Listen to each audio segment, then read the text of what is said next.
जाति छोड़ो समाज जोड़ो, जाति छोड़ो समाज जोड़ो, जाति छोड़ो समाज जोड़ो, जाति छोड़ो समाज जोड़ो। बाबा साहब अमर रहे, बाबा साहब अमर रहे, अमर रहे, अमर रहे। एक बार जोरदार तालियों के साथ में उनका स्वागत करें।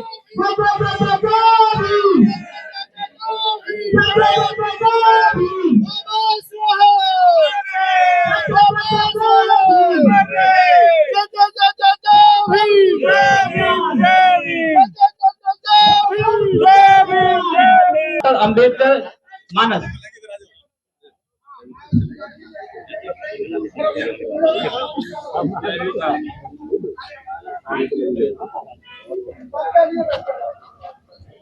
एक बार जोरदार नारों के साथ में इस जंतर मंतर को गूंजने की एक बार दोबारा से गूंजा जाएगा और मेरे साथ मैं आपके साथ नारा लगाऊंगा, आप मेरे साथ लगाएंगे जय जय जय जय जय भीम, जय भीम, जय भीम, जय जय जय जय भीम, जय भीम, जय भीम, जय भीम, जय भीम। धर्म की क्या पहचान, मानव मानव एक समान, धर्म की क्या पहचान, मानव मानव एक समान, धर्म की क्या पहचान, मानव मानव एक समान। मैं कहूँगा जाति छोड़ो, आपको बोलना है समाज जोड़ो। जाति छोड़ो, समाज जोड़ो, जाति छोड़ो, समाज जोड़ो, जाति छोड़ो, समाज जोड़ो, जाति छोड़ो, समाज संघर्ष करो। सर गौतम जी संघर्ष करो। मुलाकात कर रहे हैं, आप अपने स्थान पर हैं और मिशन ये भी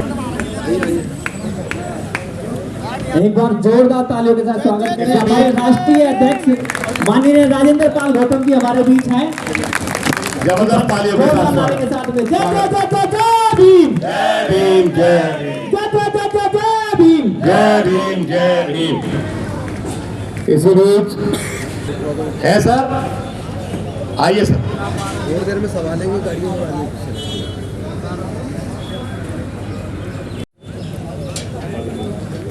हमारे बीच परवीन कसाना जी अपनी पूरी टीम के साथ आए हैं और हमारे बीच शाहबाद डेयरी की टीम बड़ी मजबूती के साथ आई है, हम उनका स्वागत करते हैं और उनके बीच में एक सकारात्मक सोच के साथ यहाँ पे मौजूद है।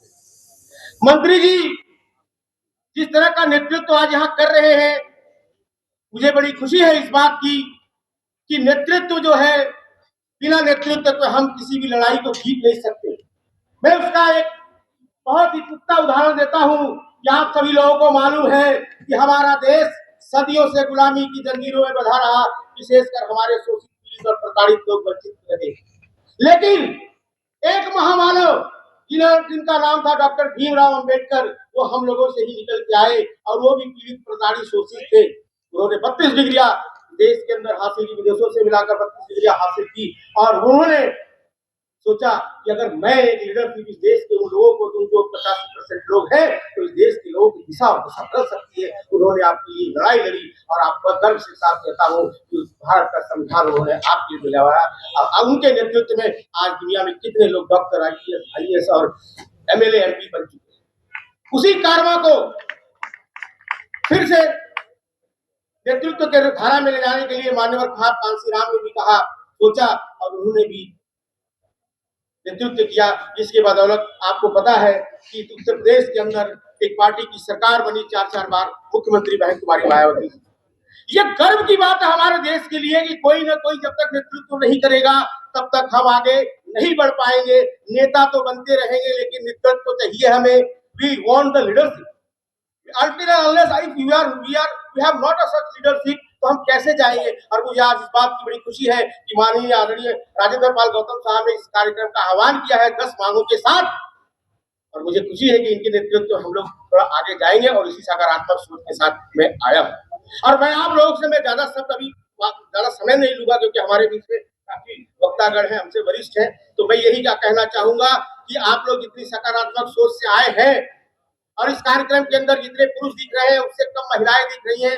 मैं एक ही बात कहूंगा, लोग कहते हैं कि बहुजनों एक हो जाओ, तो हमें जितनी इसकी जिम्मेदारी है, चाहे वो किसी भी पोस्ट पे है, चाहे वो अध्यापक है, चाहे डॉक्टर है, इंजीनियर है, चाहे आईएएस है, चाहे एमपी है, चाहे एमएलए, चाहे कोई भी है, उनका कर्तव्य है ये, this is there fundamental duties कि वो अपने घरों में ला जाके लोगों को काउंसलिंग करें और उसी को जगाएं, पड़ोसी को जगाएं, और विशेषकर अपने घर की महिलाओं को, क्योंकि हमारे बहुत के साथ कहता हूँ कि हमारे देश की महिलाएं आज भी पूजा पाठ में ज्यादा मग्न है, इसीलिए यहाँ पे संख्या कम है। अगर हम दोनों महिला पुरुष कंधे से कंधे मिलाकर चले तो हमारे देश के अंदर बहुजनों को हराने वाला कोई पैदा नहीं हुआ और न होगा। आज 10 बातों के साथ हम आए हुए हैं, उसमें विस्तृत रूप से चर्चा करेंगे और मैं उम्मीद करूंगा कि आप लोग विस्तार से सुनेंगे और सकारात्मक से रूप से आगे कार्रवाई को बढ़ाएंगे। इन्हीं सब शब्दों के साथ आप सभी लोगों को हार्दिक बधाई और शुभकामनाएं। जय भीम, जय भारत। समता, स्वतंत्रता, बंधुता, न्याय, प्रज्ञा, शील, करुणा और मैत्री का मार्ग दिखाने वाले तथागत भगवान बुद्ध देश के तमाम दलितों, पिछड़ों, आदिवासियों और महिलाओं की हजारों साल की गुलामी तोड़ने वाले डॉक्टर बाबा साहेब अम्बेडकर जी बहुजन समाज को हुक्मरान बनाने का सपना दिखाकर उसको साकार कर दिखाने वाले माननीय कांशीराम साहब, फूले साहू अम्बेडकर विचारधारा को लेकर चल रहे सभी महापुरुषों के चरणों में कोटि कोटि नमन करते हुए आप समस्त मंचासीन सभी हमारे अतिथिगण और सामने आए हुए अतिथिगण सभी को क्रांतिकारी जय भीम, विनम्र नमो बुधाय। साथियों, सबसे पहले तो मैं आप सबको, आज मनुस्मृति दहन दिवस है। आप सब जानते हैं 25 दिसंबर 1927 को डॉक्टर बाबा साहेब अम्बेडकर जी ने छुआछूत, पक्षपात, अंधविश्वास, पाखंडवाद और अन्याय पर आधारित, विषमता पर आधारित संस्कृति को दहन करके, उस मनुस्मृति को दहन करके और एक नई संस्कृति का सृजन किया। तो आज के दिन को आगे से हम मनुस्मृति दहन दिवस कम संस्कृति परिवर्तन दिवस के रूप में मनाएंगे, क्योंकि उसी दिन से संस्कृति परिवर्तन होना शुरू हो गया।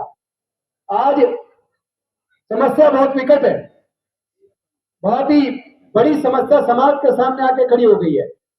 आप सब जानते हैं उसी मनुस्मृति के तहत देश के तमाम दलित, पिछड़े, आदिवासी और महिलाएं, उनको पढ़ने लिखने पर धार्मिक बंदिश थी, उनके व्यापार करने पर धार्मिक बंदिश थी, उनके संपत्ति रखने पर धार्मिक बंदिश थी, उनके मानव अधिकार पर धार्मिक बंदिश थी। लेकिन डॉक्टर बाबा साहब अम्बेडकर जी ने उस बंदिश को तोड़ा, और ये बंदिश थोड़े बहुत समय नहीं, कम से कम 2500 साल तक चली। उस बंदिश की वजह से हमारे लोग जमीनों के मालिक नहीं बन पाए, उस बंदिश की वजह से हमारे लोग व्यापारी नहीं बन पाए, उस बंदिश की वजह से हमारे लोग व्यापार में नहीं आ पाए। लेकिन भलाओ डॉक्टर बाबा साहब अम्बेडकर जी का, जिन्होंने भारत का संविधान बनाकर सभी जाति, सभी धर्म के लोगों को समान रूप से आगे बढ़ने का अवसर खोला। लेकिन दुखद यह है कि इस अवसर को खुले हुए भी ज्यादा समय नहीं हुआ था, अभी तो थोड़ा सा ही समय हुआ था कि उन्होंने हमारे आगे बढ़ने के रास्तों को फिर से बंद कर दिया है। मैं बंद इसलिए कह रहा हूं, हमने आरटीआई लगाकर भारत सरकार से सूचना ली, देश के तमाम राज्यों में और केंद्र के अंदर टोटल सरकारी स्कूल पिछले 15-20 सालों में कितने बंद हुए हैं, हमें आरटीआई से सूचना मिली। पिछले 15 से 20 सालों के अंदर पूरे देश के अंदर लगभग 2.25 लाख सरकारी स्कूल बंद हो गए। जनसंख्या तो तब से दुगनी हो गई, 20 सालों के अंदर जनसंख्या दुगनी हो गई और 2.25 लाख सरकारी स्कूल बंद हो गए। तो हम किस दिशा में जा रहे हैं? और अभी पिछले 5 साल का आप डाटा देखेंगे तो 50% से ज्यादा इंडस्ट्रीज भारत की बंद हो गई है। साथ ही साथ जो लोग नकली राष्ट्रवादी हैं, बात भारत की करते हैं, जितने लोग विदेशों में जाके बसे हैं, अगर उसकी सूची देखोगे तो तंग रह जाओगे।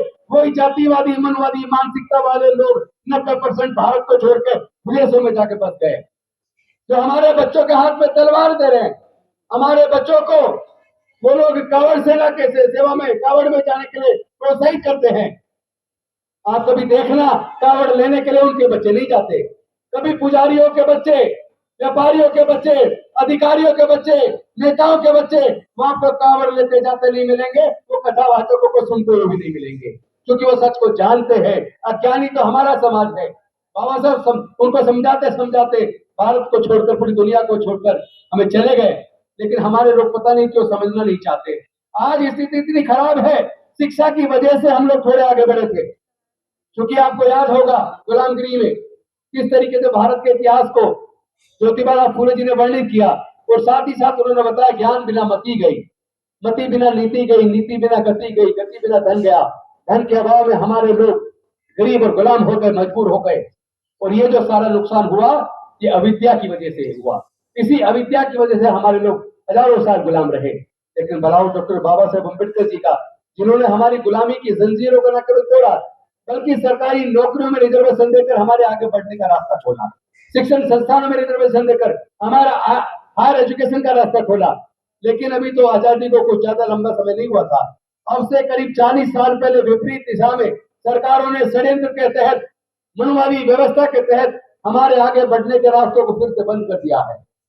और आपको उन्होंने गर्दन को इस तरह काटा है, एकदम एक झटके में नहीं काटा, रहता है, धीरे धीरे रहता, धीरे धीरे हमारा सब कुछ छिन गया और हमारे लोगों को पता भी नहीं चला। हमारे लोग जज बने, इंजीनियर बने, कलेक्टर बने, साइंटिस्ट बने, प्रोफेसर बने, ब्यूरोक्रेट्स बने, राष्ट्रपति तक बने, मुख्यमंत्री बने, चीफ जस्टिस ऑफ इंडिया बने। लेकिन उसके बावजूद, इतने सारे पढ़े लिखे विद्वान होने के बावजूद, जो डॉक्टर बाबा साहेब अम्बेडकर देकर गए थे 70% छिन गया है, 30% बचाव छिनने वाला है। आपको पता नहीं है क्या? आपको तो सबको पता होगा। अभी 69,000 वैकेंसी उत्तर प्रदेश की सरकार में निकली थी। 69,000 वैकेंसियों में से बहुजन समाज की, SC, ST, OBC की लगभग 19,000 वैकेंसी वो लोग खा गए। और वहां 500 दिन से ज्यादा हो गए बहुजन समाज के लोग सड़कों पे बैठे नौकरी के लिए, वो टीचर। लेकिन वहां की सरकार गूंगी बहरी सरकार सुन नहीं रही है। अभी एक आंकड़ा आया जो संसद के अंदर रखा गया, आपको पता होगा, हाई कोर्ट, सुप्रीम कोर्ट के अंदर 650 जजों की भर्ती हुई है पिछले 5 सालों के अंदर। और उन 650 जजों में 490 स्वर्ण जाति के, लगभग 75% स्वर्ण जाति के भर्ती हुए हैं। बाकी के 25% में SC, ST, OBC और माइनॉरिटी, यानी जिसकी जनसंख्या लगभग 90% है, उनके हिस्से में आया 25%। देश की अगर खेती की जमीन बात करें तो वो 90% उन्हीं स्वर्णों के हाथ में है। देश के अगर व्यापार की बात करें तो वो 95% उनके हाथ में है। देश के अगर सारे तमाम संसाधनों की बात करें तो 90% उनके पास है। आपके पास क्या है? आप बार बार कहते हैं कि हम 85% है, 88% है। अरे हमारे लोग ही तो उनकी ताकत बना रहे हैं। आप मुझे बताइए, जब दलितों को उत्पीड़न होता है, आदिवासियों को उत्पीड़न होता है, पिछड़े वर्ग को उत्पीड़न होता है, इन वर्गों की हकमारी होती है, इन लोगों की नौकरियां छीन ली जाती है। आपने कहीं देखा RSS, बजरंग दल, विश्व हिंदू परिषद के लोग हमारे अधिकार पे कभी कोई धरना प्रदर्शन करते देखे? कभी आवाज उठाते देखे? किसी जाति का उत्पीड़न के खिलाफ कभी आपने RSS, बजरंग दल, विश्व हिंदू परिषद को बोलते देखा? जब वो लोग हमारे लिए नहीं बोलते तो हमारे लोग उन संगठनों में जाकर उनकी ताकत क्यों बना रहे हैं?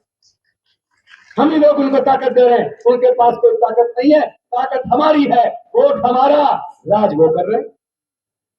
हम लोग केवल नारा लगा रहे हैं, जिसकी जितनी संख्या हमारी उसकी इतनी हिस्सेदारी होगी। कैसे देगा कौन, जब सत्ता हम उनके हाथों में सौंप रहे हैं? धर्म के नाम पे धर्म की अफीम पिला के हमें अंधा कर दिया गया है। हमें अपनी आंखें खोलनी होंगी। जब तक हम अपनी आंखें नहीं खोलेंगे तब तक कुछ होने वाला नहीं है। आपको याद होगा, आप देख रहे हो कि आजकल 3-4 दिन से न्यूज चल रही है, हंसदेव जंगल छत्तीसगढ़ के अंदर, अभी अडानी जी को उन्होंने पूरा ठेका दे दिया, पूरे आदिवासियों को उजाड़ के वहां पे करीब 91 हेक्टेयर जमीन पूरी काट के, पेड़ों को 50,000 से ज्यादा पेड़ काट दिए, उसमें सैकड़ों, कितने उसमें पक्षी मारे गए, कितने घोंसले उजाड़ दिए, कितने घर उजाड़ दिए, कितने जानवरों के घर उजाड़ दिए, और इतने बड़े पैमाने 50,000 पेड़ काट दिए। आप एक पेड़ काट दो, मुकदमा दर्ज के अंदर मिलोगे। क्या हो रहा है देश के अंदर? कौन लड़ाई लड़ेगा आपकी? आपने देखोगा अभी पिछले दिनों एक विवेक बिंद्रा का एक बयान आ रहा था। वो कह रहा था कि इंटेलेक्चुअल केवल ब्राह्मण में पैदा होते हैं और सत्ता और शासन चलाने की क्षमता क्षत्रियों में होती है, व्यापार करने की क्षमता ये वैश्यों के अंदर होती है, और जो शूद्र और अछूत है उनके बारे में वो कह रहा है, बाकी जो लगभग 88% है उनके बारे में वो कह रहा है कि वो केवल असिस्ट कर सकते हैं, वो -1 तो हो सकते हैं पर नंबर 1 नहीं हो सकते। शर्म आती है ऐसे लोगों की सोच पर। यही सब तमाम मनवादी लोगों की सोच यही है। सच्चाई ये है कि अगर इंटेलेक्चुअल की बात करें तो भारत में डॉक्टर बाबा साहब अम्बेडकर के मुकाबले वाला कोई इंटेलेक्चुअल पैदा नहीं हुआ। और शासन चलाने की अगर बात करें तो सम्राट अशोक, हमारे इस बहुजन समाज से निकले सम्राट अशोक, लेकिन म्यांमार से काबुल कंधार तक, उससे भी आगे तक पूरा भारत बौद्ध में था। पूरे दुनिया को शांति मानवता का संदेश भारत से सम्राट अशोक ने दिया। एक ही राजा पूरी दुनिया में जिसके नाम के सामने महान लगता है, महान सम्राट अशोक। तो आप कैसे कह सकते हैं कि आपके पास काबिल नेतृत्व तो नहीं है? आप याद करते हैं उत्तर प्रदेश का शासन बहन कुमारी मायावती जी मुख्यमंत्री होती थी। आज पूरे देश के अंदर जिस तरह का जुर्म उत्पीड़न है, अन्याय अत्याचार बढ़ा है, जुर्म बढ़ा है और जिस तरह क्राइम बढ़ा है, अभी एनसीआरबी का डाटा है, क्राइम के मामले में उत्तर प्रदेश ने सबको पीछे छोड़ दिया। और उसी उत्तर प्रदेश की जब बहन कुमारी मायावती मुख्यमंत्री थी, आज की सरकारों में रहने वाले लोग, व्यापारी और साथ में ब्यूरोक्रेट और आम जनता कहती है उनसे अच्छा शासन किसी का नहीं रहा। इसका मतलब हमारे लोगों में शासन चलाने की भी क्षमता है, हमारी काबिलियत का कोई मुकाबला नहीं है। जब जब हमारे लोगों को अवसर मिला है, हमारे लोगों ने अपनी काबिलियत साबित की है। आप याद करिए बाबू जगजीवन राम जी को, वो 30 विभाग में मंत्री रहे, वहीं उन्होंने बेहतरीन काम किया। आप याद कीजिए पासवान जी को, रामविलास पासवान जी को, जिस विभाग में रहे वहीं उन्होंने बेहतरीन काम किया। इसका मतलब हमारे लोगों के अंदर काबिलियत है, क्षमता है, उनको अवसर मिलना चाहिए। जब जब अवसर मिलता है हम अपनी काबिलियत और योग्यता साबित करते हैं। कि ईवीएम अपना अपने साथ एक बहुत बड़ा घोटाला है। हम एक मांग करते हैं इस मंच के माध्यम से, ईवीएम के अंदर जो वीवीपैट की पर्ची है, वो पर्ची वोटर को मिलनी चाहिए और वहां पे बैलेट बॉक्स होना चाहिए। वो पर्ची अपनी लेकर अपने बैलेट बॉक्स में डाले और बाद में ईवीएम की गिनती के बाद उन पर्चियों की भी गिनती कराई जाए, ताकि सच दूध का दूध और पानी का पानी हो सके। क्योंकि ये जो सरकारें सत्ता में है, ये अपनी काबिलियत से नहीं है। हम जानते हैं यहाँ धोखा होता है, यहाँ पे ब्यूरोक्रेट का इस्तेमाल होता है। जो आदमी जीत गया उसको डिक्लेयर कर दिया, सिर्फ उसका सर्टिफिकेट जीत का नहीं मिला, और उसके बाद जो हार गया बीजेपी का, उसको हार का जो हार को जीत में तब्दील करके जीता घोषित करके उसका सर्टिफिकेट दे दिया। ऐसे अनेकों ऐसे उदाहरण उत्तर प्रदेश के अंदर भी और बिहार के अंदर भी देखने में आए हैं। इसका मतलब आप जानिए, जब जर्मनी के अंदर केवल 2 लोगों ने कोर्ट के अंदर केस डाला कि हमें ईवीएम पे भरोसा नहीं है, हम जिसको वोट देना चाहते हैं हमें पता ही नहीं लग रहा हमारी वोट वहां जा रही है, वहां पे सुप्रीम कोर्ट ने वहां पे बैन कर दिया ईवीएम को। और जिन देशों ने ईवीएम बनाई है उन देशों ने ईवीएम पे भरोसा नहीं किया, ईवीएम को हटा दिया, वहां पर वोट बैलेट पेपर से होता है। तो मंच के माध्यम से निवेदन करते हैं भारत की सरकार से कि आप बैलेट पेपर से चुनाव कराइए, और या अगर आप ईवीएम से करा रहे हैं तो उसमें जो पर्ची निकलती है वो वोटर को दीजिए और साथ में बैलेट बॉक्स डालिए, वो पर्ची उसमें डाले, और जब ईवीएम की गिनती हो जाए उस वक्त पर्चियों की भी गिनती कर उसका 100% मिलान कराया जाए। साथ ही साथ देश के जितने प्राकृतिक संसाधन है, जल जंगल जमीन, कोई अपनी मां के पेट से लेकर पैदा नहीं हुआ, उसमें हमारे लोगों को हिस्सेदारी भागीदारी चाहिए। देश के तमाम प्राइवेट सेक्टर में हमें रिजर्वेशन चाहिए। क्यों चाहिए? लोग कहते हैं प्राइवेट सेक्टर में रिजर्वेशन नहीं हो सकता। क्यों नहीं हो सकता? आपको याद होगा माननीय सुप्रीम कोर्ट का जजमेंट आया था अब से कुछ साल पहले। उन्होंने कहा कि जितने भी प्राइवेट स्कूल है जो सरकारी जमीन सस्ते दाम पे लेके खुले हैं, उसमें उनको 25% ईडब्ल्यूएस और डीजी कैटेगरी को देना पड़ेगा। तो वही सिद्धांत जो पब्लिक स्कूल पर लागू होता है, उनको सरकारी जमीन मिली है। तो मैं कहना चाहता हूँ जितने बड़े उद्योगपति हैं उनको भी सरकार से सस्ते दाम पे जमीनें मिली है। जनता का पैसा जो बैंक में है वहां से लोन लेकर, सरकार से जमीन लेकर उन्होंने अपने उद्योग खड़े किए हैं। तो इसका मतलब उनका उद्योग केवल उनके दम पे नहीं है, उसमें सरकार की मदद है, जनता का पैसा है। इसलिए देश के लोगों को उनकी संख्या के हिसाब से उनको रिजर्वेशन उसमें मिलना चाहिए। साथ ही साथ हमारी मांग है जितने भी विभाग हैं उसमें रोस्टर, हमेशा रोस्टर बनाया जाता है, मेंटेन किया जाता है। हर एक रोस्टर को मेंटेन करने के लिए एक लाइसेंस ऑफिसर एसएसटी होता है, लेकिन मैं देख रहा हूँ बहुत सारे विभागों में लाइसेंस ऑफिसर या तो है नहीं, या ऐसे आदमी को चुन के बनाया जाता है जो उसका ध्यान नहीं रखता। तो रोस्टर की सूची हर साल जारी होनी चाहिए, प्रॉपर रोस्टर हर विभाग पर, हर पोस्ट पर मेंटेन होना चाहिए। ये भी हम लोग मांग करते हैं। और इसके साथ साथ देश में जो बंजर भूमि है उसको सरकार खेती योग्य भूमि बनाकर, हमारे जिनके पास खेती की जमीन नहीं है वो किसी भी जाति धर्म को उनके अंदर समान रूप से उसको वितरित किया जाए। साथ ही साथ सरकारों ने जो ठेकेदारी प्रथा लाके हमारे लोगों की नौकरियां छीन ली है, पूरे देश में ठेकेदारी प्रथा है। लगभग 4.5 करोड़ सरकारी नौकरी केंद्र सरकार और राज्य सरकारों की है, लेकिन एक साजिश के तहत मनवादियों ने सरकारों के माध्यम से, और यहाँ तक कि 5th पे कमीशन में फोर्थ क्लास एम्प्लॉयमेंट को पूरी तरह बैन करके आउटसोर्स कर दिया। ठेके पे भर्ती होती है तो ठेकेदार जो भर्ती करता है, पहले तो भर्ती करता है, पैसे लेता है, उसके बाद उनकी तनख्वाह का 40% हर महीने खा जाता है, क्योंकि उसका एटीएम उसी के पास रहता है। और तीसरा, उनका पीएफ और ईएसआई वो उनके अकाउंट में जमा नहीं करता, फर्जी सर्टिफिकेट डिपार्टमेंट में लगा के अफसरों को ले देकर उनसे मिली भगत होती है, वो उनका पूरा पैसा खा जाता है। तो इसको ठेकेदारी प्रथा को पूरी तरीके से खत्म किया जाए। और साथ ही साथ मैं कहना चाहता हूँ जो सरकारी संस्थान सरकारों ने बेच दिए, उनके पिछले से हमारे लोगों की जो नौकरियों के रास्ते बंद हो गए। मैं कहना चाहता हूँ अगर इंदिरा गांधी जी के समय पर जब सारे बैंक और सारी इंश्योरेंस कंपनियां प्राइवेट होती थी, अगर इंदिरा गांधी जी ने उस वक्त सारे बैंकों का और सारी इंश्योरेंस कंपनियों का राष्ट्रीयकरण किया था, अगर उस वक्त राष्ट्रीयकरण किया जा सकता था, तो आज भी राष्ट्रीयकरण किया जा सकता है। जो जो सरकार ने बेच दिया, चाहे वो इंडियन रेलवेज हो, चाहे वो आईटीडीसी के होटल हो, चाहे वो एमटीएनएल बीएसएनएल हो, या उसके साथ एयरपोर्ट हो, या बंदरगाह हो, या एयर इंडिया हो, जितने भी विभाग बेचे हैं उन सबका राष्ट्रीयकरण किया जाए, और जहां राष्ट्रीयकरण नहीं है वहां पे रिजर्वेशन लागू किया जाए। ये सारी मांग हम सरकार के सामने करते हैं और ये साथ में भेज दी जाएगी। इसके साथ साथ एक मांग वर्षों से चली आ रही है, वो है ओल्ड पेंशन स्कीम। देश के अंदर जो लोग सरकारों में नौकरी करते हैं उनको पेंशन की स्कीम हुआ करती थी, सरकारों ने साजिश के तहत न्यू पेंशन स्कीम लाके पुरानी पेंशन स्कीम को बंद कर दिया और नई पेंशन स्कीम एक धोखा है।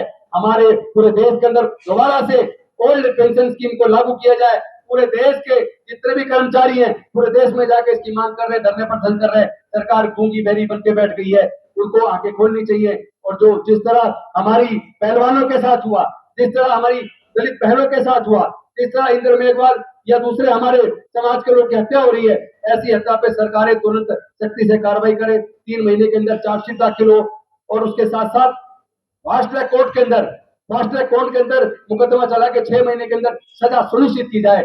इन सब मांगों के साथ हम अपील करते हैं कि जो बाकी वक्ता है वो समयबद्ध तरीके से अपनी बात रखेंगे। कहने को बहुत कुछ है लेकिन मैं औरों का समय बांध रहा हूँ और मैं कुछ ज्यादा समय ले लूं तो वो भी अच्छा नहीं होगा। मैंने बीच में इसलिए बोला था कि ये मांग सबके सामने आ जाए। अभी 5 वक्ता हो रहे हैं मेरे बाद, उन वक्ता केवल 5 वक्ता होंगे, समयबद्ध अपनी बात रखेंगे, उसके बाद हम समापन करेंगे। और साथ में मैं अपनी टीम को कहना चाहूंगा जैसे ही समापन हो वो जो प्रसाद है और पानी वो सब में वितरित करेंगे। और साथ में असली मांग जो इस धारा प्रभाव बोलने में मेरी निकल गई वो है पृथक निर्वाचन क्षेत्र। डॉक्टर बाबा साहब अम्बेडकर जी ने अंग्रेजों से अपने तर्क से उनको समझाकर राउंड टेबल कॉन्फ्रेंस के माध्यम से पृथक निर्वाचन हासिल कर लिया था, डबल वोट का अधिकार देश के अछूतों के लिए हासिल कर लिया था। लेकिन गांधी जी अनशन पर बैठ गए और उसी तरह का छल डॉक्टर बाबा साहब अम्बेडकर जी के साथ गांधी जी ने किया।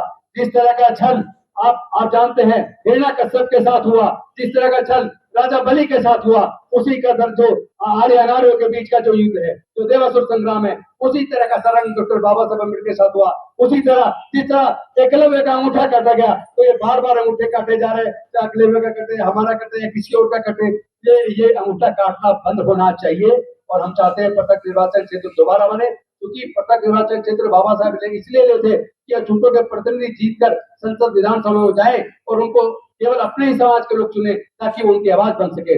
लेकिन गांधी जी के अनशन के बाद उस षड्यंत्र में जिसमें हमारे पूरे समाज को कत्लेआम करने की धमकी दी गई, तो बाबा साहब को हमारे साथियों ने कहा, बाबा साहब के साथियों ने, कि अगर पूरा समाज कत्ल कर दिया जाएगा, जड़मूल नाश कर दिया जाएगा, तो ये पृथक निर्वाचन लेके फिर क्या करेंगे। तो मजबूरी में उस दुखी मन से डॉक्टर बाबा साहब अम्बेडकर जी को 24 सितंबर 1932 को पुनः पैक्ट करना पड़ा, जिसमें पृथक निर्वाचन की बजाय संयुक्त निर्वाचन क्षेत्र मिले।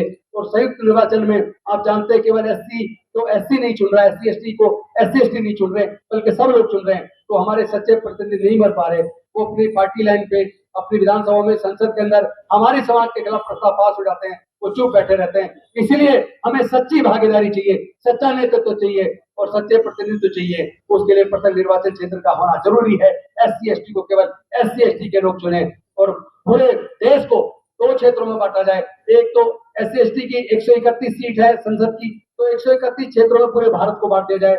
उन 131 को चुनने के लिए केवल एससी एसटी वोट डाले और 131 से बच के जितनी बाकी सीट बचती है जनरल की, उतने क्षेत्र में भारत को बांटा जाए। उनको फिर जनरल सब लोग जितने भी रहते हैं उस क्षेत्र में, चाहे एससी हो चाहे जनरल हो, वो वोट डालें, उससे वो जनरल के चुने जाए। तो जो एससी के 131 चुन के जाएंगे वो सच्चे प्रतिनिधि एससी के होंगे। तो ये पृथक निर्वाचन क्षेत्र की मांग इस मंच के माध्यम से हम आज फिर से दोहराते हैं। बहुत बहुत धन्यवाद। नमो बुद्धाय, जय भीम, जय भारत। शुक्रिया।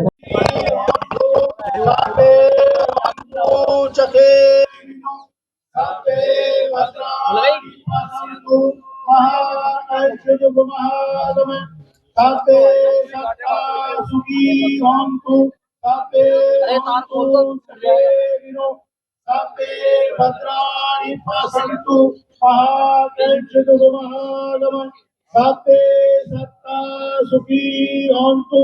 सर्वे हन्तु सुखिनो सर्वे भद्राणि पश्यन्तु महागणेशदुर्गमहागम साधु साधु साधु